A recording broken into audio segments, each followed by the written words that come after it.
नमस्कार दोस्तों, मैं हूं डॉक्टर देवीदास पाटिल और आप देख रहे हैं स्मार्ट डॉक्टर हब। हमारी एक्जिमा सीरीज के पिछले एपिसोड में हमने समझा एक्जिमा के प्रकार, कारण और लक्षणों को। आज हम बात करेंगे एक्जिमा को डायग्नोस कैसे किया जाता है और डॉक्टर इसे अन्य स्किन डिसीज से कैसे अलग करते। तो वीडियो को पूरा देखिए क्योंकि इससे आपको समझ में आएगा कि सही डायग्नोसिस क्यों जरूरी है। एक्जिमा की डायग्नोसिस ज्यादातर क्लिनिकल एग्जामिनेशन पर निर्भर करती है, मतलब ज्यादातर मामलों में सिर्फ स्किन देखकर ही डायग्नोसिस किया जाता है।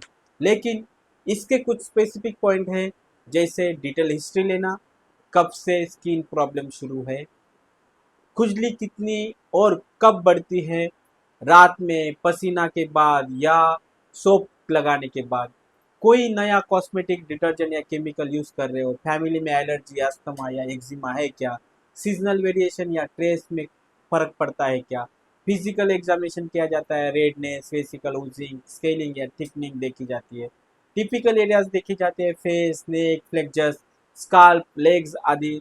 क्रोनिक केसेस में पिगमेंटेशन और डिसइंफेक्शन दिखाई देते हैं। इन्वेस्टिगेशन इसमें रहते हैं, डायग्नोसिस कंफर्म करने के लिए कुछ बेसिक टेस्ट रहते हैं, किए जाते हैं, जैसे पैच टेस्ट आता है, एलर्जी कॉन्टैक्ट डर्माटाइटिस में सबसे यूजफुल टेस्ट है। इससे पता चलता है कि कौन सा एलर्जन प्रॉब्लम है, जैसे स्किन में निकेल फ्रैगनेंस की वजह से, रबर की वजह से। स्किन क्रैपिंग किया जाता है, क्योस टेस्ट पॉजिटिव आता है तो फंगल इन्फेक्शन कंफर्म करने के लिए किया जाता है। स्किन बायोप्सी किया जाता है, ये बहुत रेयरली किया जाता है जब डायग्नोसिस क्लियर ना हो। इससे माइक्रोस्कोपिक चेंजेस जैसे स्पॉन्जोसिस, एक्थेंथोकोसिस, इन्फ्लामेशन देखते हैं। आईजी लेवल, ये ब्लड टेस्ट है, एटोपिक एक्जिमा में कभी कभी आईजी लेवल इलेवेटेड आता है। डिफरेंशियल डायग्नोसिस करने के लिए अब समझते हैं एक्जिमा किन डिसीज से मिलता जुलता है और डॉक्टर इसे कैसे डिफरेंशिएट करते हैं। इसमें पहले डिसीज देखेंगे, उसका सिमिलरिटी और डिफरेंस फ्रॉम द एक्जिमा, ये 3 पॉइंट रहेगा। पहला डिसीज देखते हैं हम, सोरियासिस। इसमें सिमिलरिटी आता है, ड्राई स्केली प्लेग, और डिफरेंशिएट करने के लिए सिल्वर इज क्लियर और लेस इचिंग रहता है, वेल डिफाइंड मार्जिन रहती है।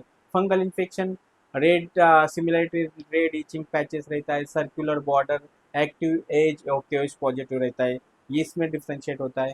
सिबोरेटिक डर्मेटाइटिस में सिमिलरिटी स्केली और रेडनेस रहता है। In oily area, scalp, face, aggressive scale, ये डिफरेंशिएट रहता है। स्कैबीज में इचिंग और रेडनेस सिमिलरिटी रहता है। Night itching, burrows multiple family members में इन्फेक्टेड रहता है, इससे डिफरेंशिएट होता है। कॉन्टैक्ट अर्टिकेरिया में रेडनेस और इचिंग सेम रहती है और appears quickly resolve in few hours, no oozing, ये डिफरेंशिएट रहता है। लीचन सिम्प्लेक्स कॉर्निकस में थिक स्किन, ये सिमिलरिटी रहता है। Localize lichenification plaque due to chronic rubbing, ये डिफरेंशिएट करते हैं। डायग्नोसिस कंफर्म करने के लिए हमेशा क्लिनिकल पिक्चर देखना बहुत जरूरी है, जैसे खुजली या रेडनेस देखकर ऑक्लूजन नहीं निकाल सकते। तो दोस्तों याद रखिए, एक्जिमा डायग्नोसिस क्लिनिकल एग्जामिनेशन से होती है। एलर्जिक कॉजेस पता करने के लिए पैच टेस्ट बहुत जरूरी होता है और फंगल या सोरियासिस जैसे डिसीज को एक्सक्लूड करना बहुत जरूरी है। ये था हमारा एक्जिमा सीरीज का 5वां एपिसोड, डायग्नोसिस और डिफरेंशियल डायग्नोसिस। अगले एपिसोड 6 में हम बात करेंगे एक्जिमा का ट्रीटमेंट, प्रिवेंशन, यानी इस बीमारी का सही इलाज और से बचाव कैसे किया जाता है। अगर वीडियो आपको अच्छा लगता है तो लाइक, शेयर, सब्सक्राइब जरूर करें। मैं हूं डॉक्टर देवीदास पाटिल, मिलते हैं अगले एपिसोड में, तब तक के लिए धन्यवाद।